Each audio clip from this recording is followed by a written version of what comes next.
A relative asked me, how long will it take for someone to be an ordained priest? I told him that it depends on what congregation you belong to or when you enter the seminary. But as for me, it took me almost 11 years. He was shocked to learn it. Then he commented, with that duration of academic studies, I think you almost know everything. I said, no, I still have a lot of things to learn in life. Brothers and sisters, we are sometimes tempted to think that we know better. Yet when we expose ourselves to the real life of the people in the mission field, it is then that we learn to be humble and to listen. Sometimes, situations and issues would shake us and force us to react impulsively.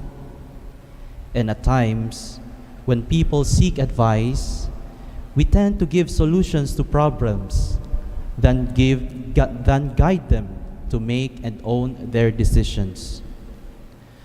Brothers and sisters, it is vital in our Christian life to discern well for us to come up with a better response. Not all our actions that seem to be right are aligned to the will of God. For this same reason, God commanded the prophet Nathan to tell King David to halt his plan to build a house for him. Although the king's plan was worthy of commendation, God's plan is far better.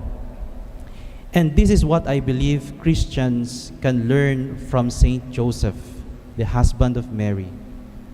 For amidst his good intentions to divorce Mary quietly, he listened to the will of God. He was open to God and so realized that he too had a special part in the divine plan. His faith and obedience led him to follow the best course of action. Brothers and sisters, there are crises in our world today, and we hear a lot of voices, condemnations, propaganda, promises, conflicts, and many others.